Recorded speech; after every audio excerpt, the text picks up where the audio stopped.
Ayo subscribe channel YouTube Novel Azkabina. Bab 5878 Kecemburuan.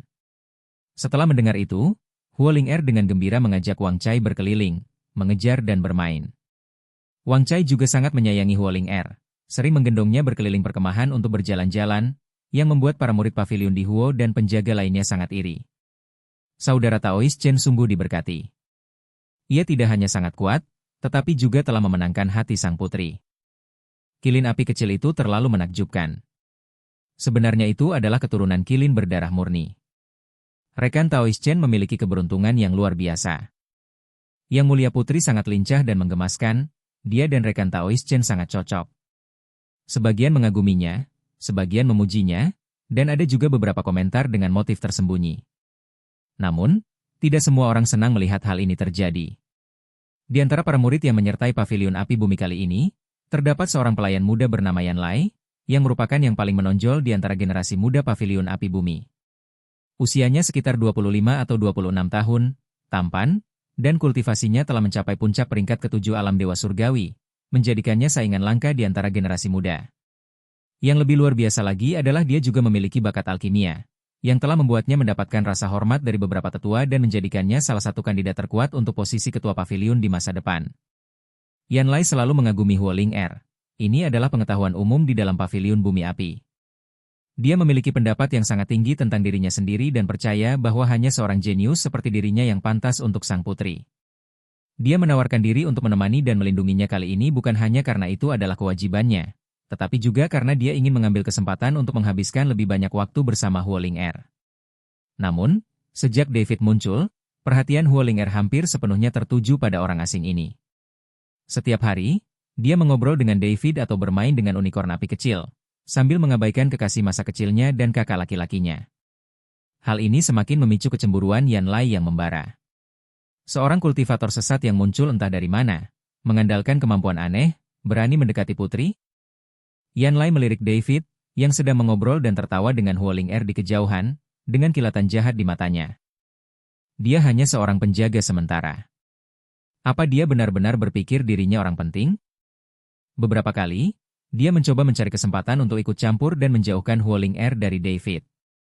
Adik Ling Er, kakak Yansin mencarimu. Katanya ada sesuatu yang ingin dia bicarakan. Yan Lai berjalan menghampiri mereka berdua dan berbicara kepada Huo Ling Er dengan nada lembut, tetapi tatapannya kepada David dipenuhi dengan keinginan yang tak ters. Hah? Kakek Yansin mencariku? Huo Ling Er asyik mendengarkan cerita menarik David tentang surga ke-10, dan dengan agak enggan bertanya, apa itu? Tidak bisakah kita membicarakannya nanti? Ini tentang tindakan pencegahan untuk ngarai api merah, ini sangat penting, Yan Lai menekankan. Tak berdaya, Huo Ling Er hanya bisa berkata kepada David, kalau begitu aku pergi dulu dan akan kembali menemuimu nanti. Melihat sosok Huo Ling Er yang pergi, Yan Lai tidak langsung mengikutinya. Sebaliknya, dia menoleh ke arah David, kelembutan di wajahnya langsung lenyap, digantikan oleh tatapan dingin dan peringatan.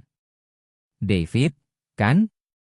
Yan Lai merendahkan suaranya, dengan nada meremehkan, aku tidak peduli trik apa yang kau gunakan selama ujian, dan aku juga tidak peduli mengapa putri itu tertarik padamu. Tapi aku peringatkan kau, tahulah tempatmu. Kau hanya pengawal sementara. Pergilah dari sini setelah misi selesai. Sang putri berasal dari keluarga bangsawan, bukan seseorang yang bisa kau jadikan panutan. Menjauh darinya tidak akan merugikanmu. David mendongak menatap Yan Lai, ekspresinya tenang. Pelayan Yan, Anda terlalu banyak berpikir. Saya hanya datang atas undangan putri untuk mengobrol sebentar. Saya tidak punya niat lain. Itu akan menjadi yang terbaik. Yan Lai mencibir. Ingat, pavilion bumi api bukanlah tempat bagi kultivator sesat sepertimu untuk berkeliaran. Jika aku mengetahui bahwa kau memiliki pikiran yang tidak pantas atau tidak baik untuk putri, kau tidak akan menanggung konsekuensinya. Setelah mengatakan itu, dia berbalik dan pergi. David memperhatikan sosoknya yang menjauh dan menggelengkan kepalanya. Dia sama sekali tidak tertarik pada kecemburuan dan persaingan semacam ini. Seandainya bukan karena petunjuk tentang susu giok inti bumi, dia tidak akan repot-repot mengurusi hal-hal sepele ini sama sekali. Namun, meskipun pohon itu ingin tetap diam, angin tidak akan berhenti. Pada hari-hari berikutnya, Yanlai meningkatkan intensitas tindakannya. Setiap kali melihat Huoling Er dan David bersama, dia mencoba segala cara untuk mencari alasan memanggil Huoling Er pergi.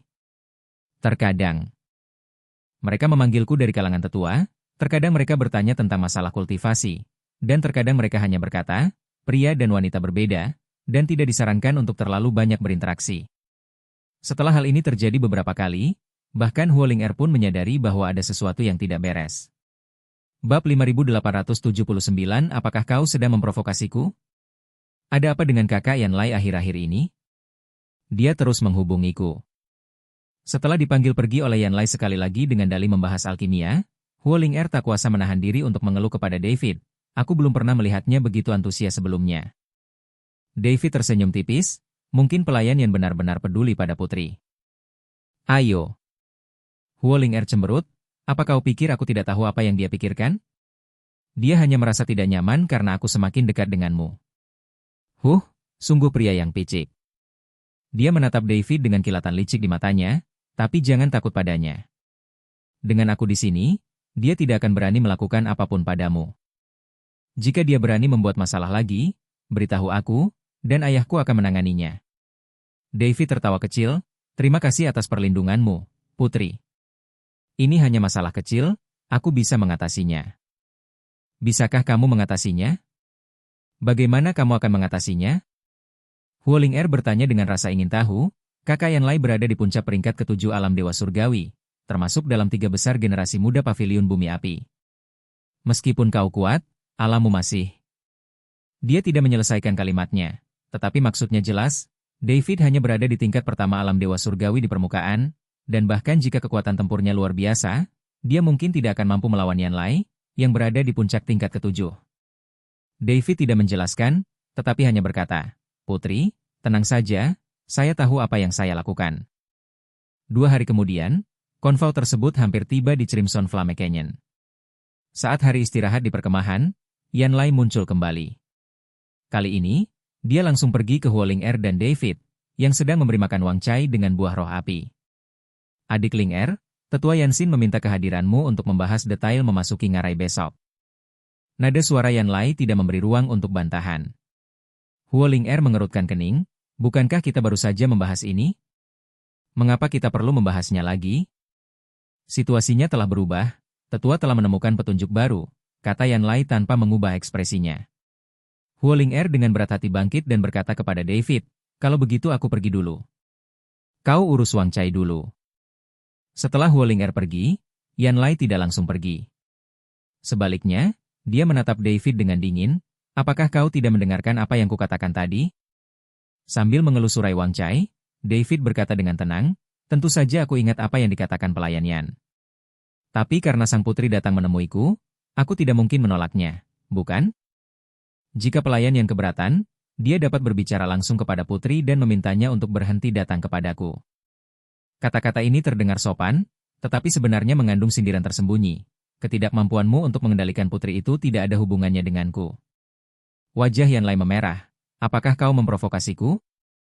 Aku tidak akan berani. David tetap tenang. Aku hanya menyatakan fakta. Jika pramusaji yang tidak punya hal lain untuk dikatakan, aku akan mengajak Wang Chai jalan-jalan. Setelah itu, dia menepuk kepala Wang Chai dan berbalik untuk pergi. Berhenti. Yanlai berteriak pelan, dan aura yang membakar dan tajam tertuju pada David. David, jangan berpikir bahwa hanya karena kau dilindungi oleh putri, kau bisa bertindak sembrono. Aku memperingatkanmu untuk terakhir kalinya, jauhi putri. Jika tidak. Kalau tidak, bagaimana? David berhenti dan perlahan berbalik. Matanya tetap tenang, tetapi kilatan dingin terpancar di dalamnya. Apakah Diakon yang akan bertindak? Jangan lupa, misi kita adalah melindungi putri dan tetua Yansin saat mereka mengumpulkan rumput roh api. Jika dendam pribadi dan perselisihan internal menyebabkan kegagalan misi atau bahkan korban jiwa, dapatkah Diakon yang memikul tanggung jawab itu? Panas yang menyengat itu mereda sesaat. Dia benar-benar tidak berani bergerak di sini. Pertama, mereka takut melukai putri atau menimbulkan kekacauan, dan kedua, mereka khawatir dengan hukuman dari tetua Yansin. Yang lebih penting lagi, penampilan David selama ujian terlalu aneh. Meskipun dia yakin bisa menang, dia tidak sepenuhnya yakin. Bermulut tajam dan cerdas. Yan Lai menarik napas dalam-dalam, menahan amarahnya. Baiklah, kalau begitu. Kita akan menyelesaikan masalah ini perlahan-lahan setelah misi selesai dan kita kembali ke paviliun api bumi. Kuharap kau masih akan setangguh ini saat itu. Setelah mengatakan itu, dia menatap David dengan tajam lalu berbalik untuk pergi. David memperhatikan sosoknya yang menjauh dan menggelengkan kepalanya sedikit. Dia telah melihat terlalu banyak orang yang dibutakan oleh rasa iri. Selama itu tidak mengganggu pencariannya akan susu sumsum giok inti bumi, dia tidak akan mempermasalahkannya. Tapi jika makhluk itu berani mengulurkan tangan, dia tidak akan keberatan memotong cakarnya. Di dekatnya, Wang Chai sepertinya merasakan emosi David, mengeluarkan geraman rendah, dan menggosokkan kepalanya ke lengannya untuk menghiburnya. David tersenyum dan menepuknya, ayo kita jalan-jalan. Keesokan harinya, konvoi akhirnya tiba di tepi ngarai api merah. Bab 5880 membuka jalan. Ngarai api merah tua, bagaikan bekas luka yang mengerikan, membentang di hamparan gurun merah yang tak terbatas. Berdiri di tepi ngarai dan melihat ke bawah, Anda dapat melihat bahwa tebing di kedua sisinya curam seolah-olah dipotong dengan pisau, dan berwarna merah kehitaman pekat, seperti darah yang membeku. Permukaan tebing itu tandus, hanya terdapat beberapa kristal merah berbentuk aneh yang memantulkan cahaya menyilaukan di bawah sinar matahari. Jauh di dalam ngarai, gelombang panas yang mengepul memancar, mengubah udara menjadi riak-riak yang bergelombang. Uap gas berwarna merah terlihat naik dari dasar lembah, membawa bau belerang yang menyengat dan panas yang terik. Lebih jauh ke dalam, sungai lava berwarna merah gelap mengalir perlahan, sesekali meletus dengan suara mendidih dan memercikan gelombang lava setinggi beberapa meter. Kadang-kadang, orang dapat melihat makhluk-makhluk aneh berwarna merah tua berenang di sungai-sungai lava itu, bergerak dengan kecepatan kilat. Mengaum. Suara gemuruh yang dalam dan megah datang dari bagian terdalam ngarai, menyebabkan bebatuan berjatuhan dari tebing. Itulah aura dahsyat dari naga api, bahkan guncangan susulannya pun membuat banyak kultivator tingkat 5 atau 6 alam dewa surgawi merasakan hati mereka bergetar. Ini adalah ngarai api merah. David menyipitkan mata, merasakan energi spiritual berelemen api di udara, begitu pekat hingga hampir terasa nyata. Di sini, kekuatan abadi miliknya yang kacau beredar dengan kecepatan yang jauh lebih tinggi, dan persepsinya terhadap lingkungan sekitar menjadi jauh lebih tajam. Raja Iblis Awan Merah berdiri di sampingnya, ekspresinya serius, aura jahat dan racun api yang begitu pekat. Pasti banyak tokoh kuat yang telah binasa di kedalaman ngarai ini. Tim Fire Pavilion mendirikan perkemahan di area yang relatif datar di tepi ngarai. Tetua Yansin mengumpulkan semua orang dan berkata dengan suara berat, ngarai api merah terbagi menjadi 3 lapisan. Lapisan luar, lapisan tengah, dan inti. Rumput roh api tumbuh di cekungan roh api, yang terletak di persimpangan lapisan tengah dan inti. Ini juga merupakan area tempat naga api sering berkeliaran. Tujuan kita jelas, segera memasuki lembah roh api, mengumpulkan setidaknya 30 rumput roh api yang sudah matang, lalu segera evakuasi. Seluruh proses tidak boleh melebihi 3 jam, jika tidak, naga api pasti akan mendeteksinya dan melancarkan serangan. Dia memandang sekeliling, ke arah semua orang, lalu ke 10 penjaga yang telah direkrutnya. Tuan-tuan, karena kalian telah menerima misi ini, kalian harus mengetahui risiko yang terlibat. Tetapi selama kalian mengikuti perintah dan bekerja sama dengan baik, peluang kalian untuk bertahan hidup masih sangat tinggi.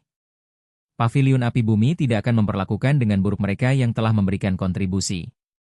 Meskipun begitu, David dapat merasakan adanya garis tipis antara murid-murid Paviliun Bumi Api dan para penjaga bayaran. Para murid Paviliun Bumi Api berkumpul di sekitar Tetua Yansin dan Huoling Er, sementara para penjaga ditempatkan di sekelilingnya.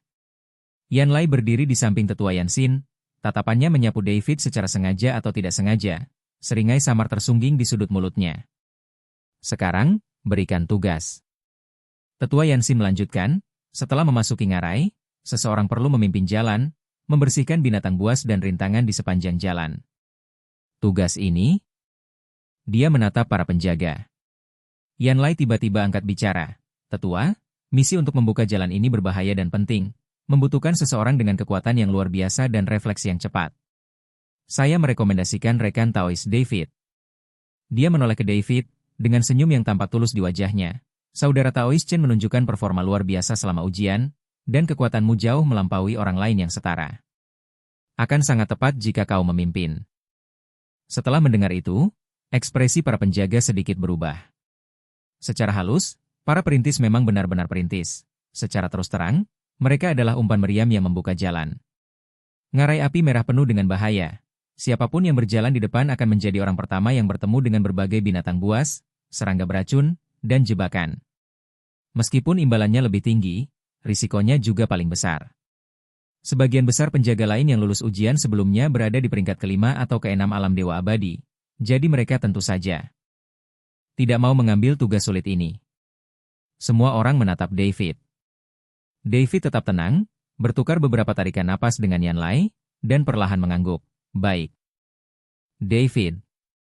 Raja Iblis Awan Merah mencoba membujuknya agar tidak melakukannya. Tidak apa-apa. David menjawab, kebetulan saya juga ingin mengamati lingkungan ngarai dari dekat. Secercah kemenangan terpancar di mata Yanlai saat ia menambahkan, karena kita sedang membuka jalan, sebaiknya kita tidak membawa terlalu banyak orang, agar kita tidak mengganggu naga api dengan terlalu banyak kebisingan. Rekan Taois Chen, kau bisa memilih 2 atau 3 orang lagi untuk menemani kita. Ini untuk mengisolasinya. David melirik para penjaga, sebagian besar dari mereka menundukkan kepala, tidak berani menatap matanya. Hanya seorang biksu jangkung dan kurus setengah baya yang membawa busur panah dan seorang pria pendek dan kekar lainnya yang memegang 2 palu yang melangkah maju. Saya Lin Feng, seorang dewa abadi tingkat 6, terampil dalam serangan jarak jauh dan pengintaian. Saya bersedia mengikuti rekan Taois Chen untuk membuka jalan. Biksu yang membawa busur di punggungnya itu menyatukan kedua tangannya sebagai tanda penghormatan. Namaku Simeng, seorang dewa langit tingkat 5. Aku tangguh dan bisa membantu. Pria bertubuh pendek dan gemuk itu berkata dengan suara dalam dan teredam. David mengangguk kepada kedua pria itu, terima kasih atas bantuan Anda. Aku juga ikut. Terdengar suara yang jernih. Huoling'er melangkah keluar dari antara para murid pavilion bumi api dan berlari ke sisi David. Aku belum benar-benar menjalani pelatihan yang sesungguhnya. Ini kesempatan bagus untuk melihat seperti apa rasanya. Omong kosong. Ekspresi Yanlai berubah drastis. Adik Ling'er, membersihkan jalan itu berbahaya. Bagaimana kau bisa mempertaruhkan nyawamu? Kembalilah segera. Tetua Yanxin mengerutkan kening dan berkata, Ling'er, jangan keras kepala. Tetaplah di sisiku, keselamatan adalah yang utama. Tapi, Huoling'er ingin membantah. David berkata, Yang Mulia berstatus bangsawan dan memang tidak bijaksana bagi Anda untuk mengambil risiko. Serahkan tugas membersihkan jalan kepada kami. Menatap mata David yang tenang dan penuh tekad, Huoling'er menggigit bibirnya dan akhirnya mundur, tetapi tidak lupa mengingatkannya. Kalau begitu hati-hati. Wang Chai, kau harus melindungi David. Wang Chai menggeram dan menggesekkan hidungnya ke David, menandakan bahwa ia mengerti. Yanlai menyaksikan pemandangan ini, matanya semakin terlihat menyeramkan. David, aku juga akan ikut denganmu. Kata Raja Iblis Awan Merah. Senior, kita tidak bisa mengambil risiko yang sama pada saat yang bersamaan. Jika kita berdua meninggal, bahkan tidak akan ada orang yang bisa menyampaikan pesan itu. Ikuti saja aku dari belakang. Jika ada bahaya nyata, kamu bisa datang menyelamatkanku tepat waktu. David berkata. Alasan dia tidak memilih Raja Iblis Awan Merah adalah karena dia takut Raja Iblis Awan Merah akan berada dalam bahaya. Raja Iblis Awan Merah menatap David dengan mata penuh rasa terima kasih. Ada suatu masa ketika dia hanyalah secercah jiwa, namun dia tetap membantu David dan sama sekali tidak menganggap David serius. Kini setelah tubuh fisiknya pulih, David adalah sosok yang tak terjangkau baginya. Namun sekarang, dia sendiri membutuhkan perlindungan David. Bab 5881 Tim 3 Orang. Setelah para kandidat terpilih, kita akan berangkat dalam setengah jam. Tetua Yanxin berkata dengan suara berat, David, kalian bertiga dan binatang buas itu harus tetap berada 1000 kaki jauhnya. Jika kalian melihat sesuatu yang tidak biasa, segera peringatkan mereka. Jangan bertindak gegabah. Jernih. Setengah jam kemudian, tim mulai menuju ke dalam ngarai. David, bersama dengan Lin Feng, Simeng, dan Wang Chai, memimpin jalan menuju dasar ngarai. Jalan ini dibuka oleh para pendahulu kita. Jalan ini sempit dan curam, hanya memungkinkan 2 orang untuk berjalan berdampingan. Semakin dalam Anda turun, semakin tinggi suhunya. Bau belerang yang menyengat di udara hampir mencekik, dan panas yang terik membakar kulit. Manusia biasa mungkin akan langsung mengering jika datang ke sini. Namun, selama para kultivator menyalurkan kekuatan abadi mereka untuk melindungi diri, mereka dapat menahannya. David berjalan di depan, kekuatan abadi kekacauan mengalir dengan tenang di dalam tubuhnya. Kekuatan itu tidak hanya melindunginya dari suhu tinggi dan gas beracun, tetapi juga terus-menerus menyerap energi spiritual atribut api murni di sekitarnya. Dia bahkan bisa merasakan bahwa berlatih teknik berbasis api di lingkungan ini akan 2 kali lebih efektif dengan setengah usaha yang dikeluarkan. Hati-hati.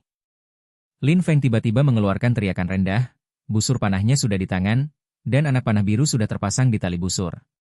Di tikungan jalan di depan, sekitar selusin makhluk mirip kadal berwarna merah terang bertengger di permukaan batu. Masing-masing berukuran sekitar 3 kaki panjangnya. Ditutupi sisik merah yang hampir menyatu sempurna dengan warna dinding batu, sehingga sulit untuk dilihat tanpa pengamatan yang cermat. Kadal api merah adalah hewan sosial, terampil dalam menyemburkan api beracun dan melancarkan serangan mendadak. Lin Feng dengan cepat berkata, "Aku akan menanganinya." Dia menarik busurnya hingga maksimal, dan anak panah berwarna cian melesat keluar dengan suara "wos", terpecah menjadi 3 di udara, lalu menjadi 9, berubah menjadi 9 garis cahaya cian yang tepat mengenai 9 kadal api merah. Paf paf paf. Suara anak panah yang menembus sisik terdengar berturut-turut, dan ke-9 kadal api merah itu mati seketika. Namun, beberapa yang tersisa menjadi marah, mendesis dan menerjang ke depan, menyemburkan api beracun berwarna merah gelap dari mulut mereka. Si Meng berteriak dan mengayunkan palu gandanya, menyebabkan semburan cahaya kuning kebumian membentuk penghalang yang memblokir api beracun. Wang Cai kemudian berubah menjadi bayangan berwarna merah keemasan, cakarnya yang tajam mencabik-cabik beberapa kadal api merah hingga berkeping-keping. Pertempuran berakhir dalam beberapa tarikan napas. David bahkan tidak bergerak. Dia hanya mengamati karakteristik binatang buas yang ganas ini dan gaya bertarung rekan-rekannya. Keterampilan memanah Lin Feng sangat tepat dan efisien, dan anak panahnya sangat cepat serta memiliki daya tembus yang kuat. Si Meng memiliki pertahanan yang kokoh dan kekuatan yang luar biasa, membuatnya cocok untuk pertarungan jarak dekat. Kecepatan dan kekuatan serangan Wang Cai luar biasa, setara dengan kultivator Dewa Surgawi tingkat 6. "Bersihkan dulu, mari kita lanjutkan," kata David. Ketiganya terus melaju ke bawah. Semakin dalam Anda masuk ke dalam ngarai, semakin banyak dan kuat binatang buas yang akan Anda temui. Ada cacing magma yang menyemburkan magma korosif, macan tutul api bayangan yang bersembunyi di balik bayangan dan melancarkan serangan tiba-tiba, dan kawanan semut api yang tak kenal takut. David secara bertahap menunjukkan kekuatannya. Dihadapkan dengan kepungan puluhan semut api, dia mengarahkan jarinya seperti pedang, dan aura pedang abu-abu menyapu, mengubah semua semut api menjadi debu begitu mereka bersentuhan dengan aura pedang tersebut. Ketika disergap oleh 3 kadal raksasa lava yang setara dengan peringkat kelima alam dewa abadi, dia menekan dengan tangan kirinya, dan kekuatan abadi yang kacau berubah menjadi medan kekuatan tak terlihat, memenjarakan ketiga kadal raksasa itu di tempatnya, memungkinkan Lin Feng dan Si Meng untuk membunuh mereka. Pada suatu kesempatan, seekor naga api yang bersembunyi di sungai lava tiba-tiba melompat untuk melancarkan serangan mendadak. Namun dipukul di kepala oleh David, menghancurkan tengkoraknya dan membuatnya jatuh kembali ke dalam lava. Kehati-hatian awal Lin Feng dan Si Meng secara bertahap berubah menjadi kekaguman, dan kemudian menjadi keterkejutan. Mereka akhirnya mengerti mengapa David, dengan tingkat kultivasinya yang tampaknya berada di peringkat pertama alam dewa abadi, mampu melewati ujian yang tidak normal tersebut. Kekuatan ini pasti berada di peringkat ke-8 alam dewa abadi atau bahkan lebih tinggi. 1000 kaki di belakang, kelompok besar dari paviliun bumi api maju menyusuri jalan aman yang telah dibersihkan oleh David dan anak buahnya, sehingga pergerakan mereka menjadi jauh lebih mudah. Yan Lai memperhatikan David dengan mudah menghadapi satu demi satu binatang buas, ekspresinya semakin muram. Awalnya, dia ingin David menderita sebagai garda terdepan, dan bahkan berharap David akan terluka parah atau terbunuh oleh binatang buas itu. Di luar dugaan, David tidak hanya keluar tanpa luka, tetapi juga menunjukkan kehebatan luar biasa, mencuri perhatian dari para murid paviliun bumi api. "Sialan," gumam Yan Lai sambil menggertakkan giginya. Mata Huoling Er berbinar, dan setiap kali dia melihat David bergerak, dia tak kuasa menahan diri untuk bersorak pelan, "Luar biasa." David telah mengalahkan satu lagi. Wang Cai juga luar biasa. Hancurkan sampai berkeping-keping. Dia bahkan ingin berlari lebih dulu untuk melihat lebih dekat, tetapi tetua Yanxin dengan tegas menghentikannya. "Ling Er, jangan menyimpang dari kelompok." Ngarai api merah penuh dengan bahaya di setiap sudutnya, jadi jangan ceroboh, kata Tetua Yansin dengan sungguh-sungguh. Huoling Er tidak punya pilihan selain menekan kegembiraannya, tetapi pandangannya tetap tertuju pada sosok berwarna cian di depannya. Setelah melakukan perjalanan selama sekitar 1 jam, rombongan tersebut tiba di bagian tengah ngarai. Lingkungan di sini bahkan lebih keras.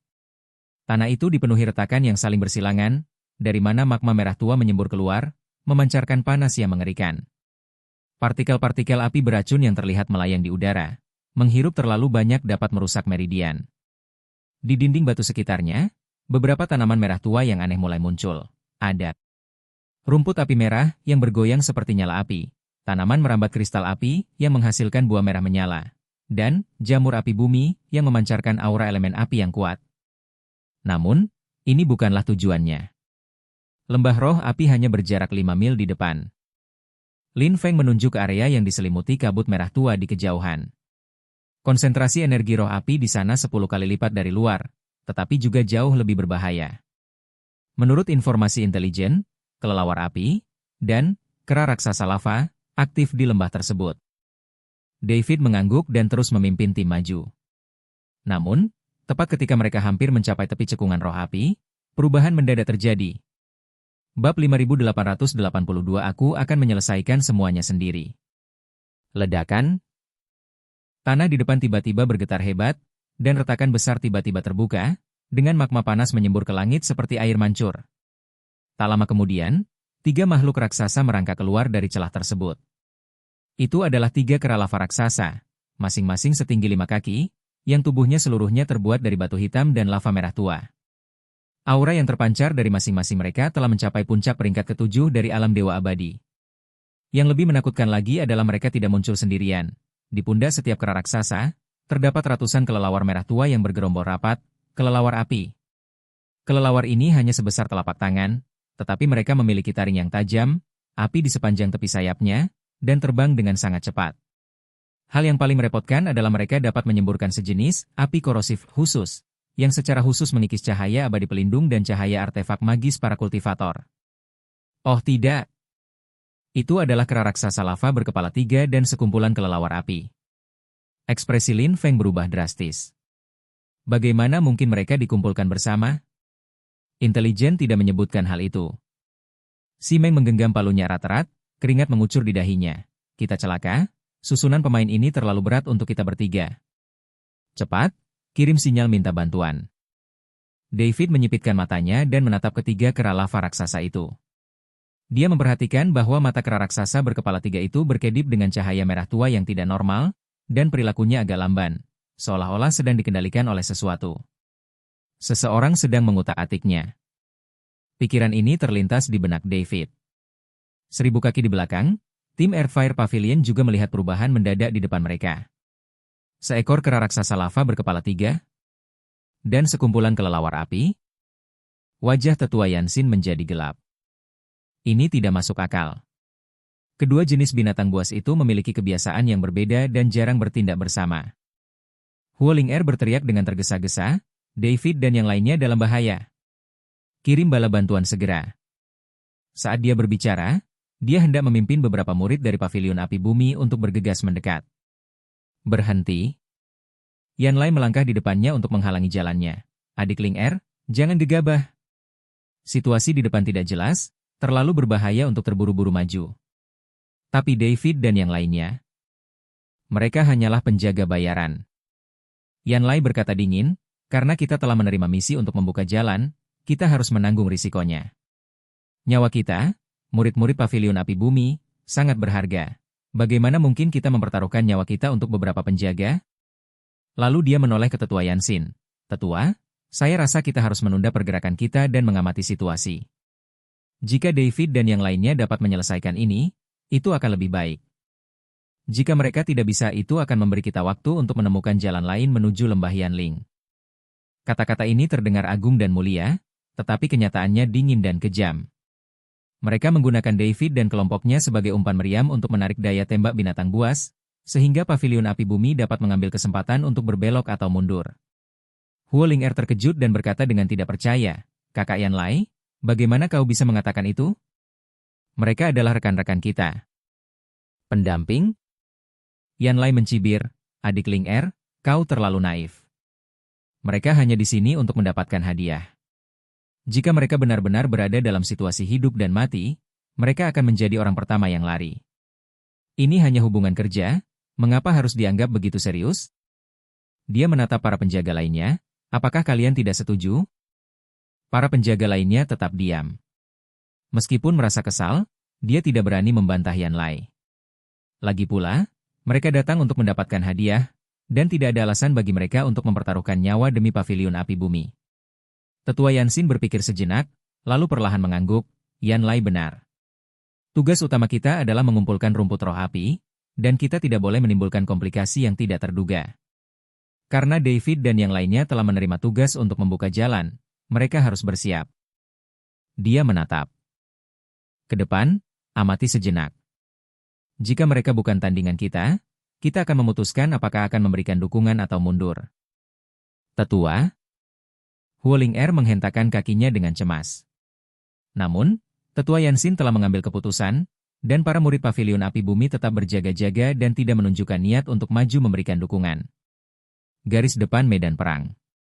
David mendengar percakapan di belakangnya, tetapi ekspresinya tetap tenang. Lin Feng dan Si Meng tampak muram. Sialan, mereka benar-benar menggunakan kita sebagai umpan meriam. Si Meng meludah, seharusnya aku tidak menerima misi ini. Lin Feng tersenyum kecut, sudah terlambat untuk membicarakan ini sekarang. Rekan Taoist Chen, apa yang harus kita lakukan? Bertarung atau mundur? David mengamati kera raksasa lava berkepala 3 dan kawanan kelelawar api semakin mendekat, lalu berkata dengan tenang, kalian semua mundur dan lindungi diri kalian. Aku akan menangani ini. Kau sendirian? Lin Feng terkejut. David melangkah maju, dan kekuatan abadi yang kabur dan kacau di tubuhnya mulai melonjak. Dihadapkan dengan kekuatan yang begitu dahsyat, dia tidak menahan diri sedikit pun. Kera lava raksasa pertama telah menerjang maju, kepalan tangan batunya yang sebesar batu penggiling, membawa gelombang kejut yang scorching, menghantam dengan ganas ke arah David. David tidak menghindar atau mengelak, melainkan mengepalkan tinju kanannya dan menghadapi serangan itu secara langsung. Dua kepalan tangan, satu besar dan satu kecil, bertabrakan. Ledakan. Di tengah raungan yang memekakan telinga, lengan batu yang sangat keras milik kera raksasa lava hancur sedikit demi sedikit, dimulai dari kepalan tangannya. Retakan itu menyebar hingga ke bahunya, dan seluruh lengannya meledak dengan suara keras, menyebabkan puing-puing dan lava berhamburan kemana-mana. Kera raksasa itu mengeluarkan raungan yang menyakitkan, tubuhnya yang besar terhuyung ke belakang. Sosok David berkelebat, dan dia muncul di atas kepala kera raksasa itu, menghentakkan kaki kanannya dengan keras. Patah. Kepala kera raksasa itu hancur oleh satu hentakan, dan tubuhnya yang besar terhempas ke tanah, berubah menjadi tumpukan puing dan lava yang telah mendingin. Semua ini terjadi dalam sekejap mata. Dua kera raksasa lava lainnya dan kawanan kelelawar api bahkan belum bereaksi. Mengaum. Dua kera raksasa yang tersisa meraung marah dan menerkam secara bersamaan. Kelelawar api yang tak terhitung jumlahnya juga menukik turun dengan suara mencicit aneh, memuntahkan rentetan bola api yang mengikis jiwa, seperti badai hujan merah tua. David membuat segel tangan dan dengan lembut mengucapkan, area kekacauan, terbuka. Berpusat padanya, ruang dalam radius 30 kaki tiba-tiba terdistorsi. Kabut tipis menyebar, dan semua bola api yang mengikis jiwa yang memasuki area tersebut tiba-tiba melambat, lalu menghilang tanpa suara seperti es dan salju yang mencair. Kelelawar api yang menuki ke bawah tanpa kehilangan arah begitu memasuki kabut kelabu. Mereka berputar di tempat dan kemudian jatuh satu persatu, mati bahkan sebelum menyentuh tanah. Domain kekacauan ini adalah prototip awal dari sebuah domain yang dibentuk oleh David dengan menggabungkan kekuatan dewa kekacauan dengan pemahamannya yang dangkal tentang ruang dan waktu. Meskipun belum sempurna, sistem ini sudah cukup untuk menghadapi binatang buas berintelijen rendah ini. Kedua kera lava raksasa itu bergegas ke area tersebut, gerakan mereka seketika melambat seolah-olah mereka sedang berjuang di rawa berlumpur. David muncul seperti hantu di samping seekor kera raksasa. Jari-jarinya membentuk-bentuk pedang, melepaskan semburan energi pedang abu-abu.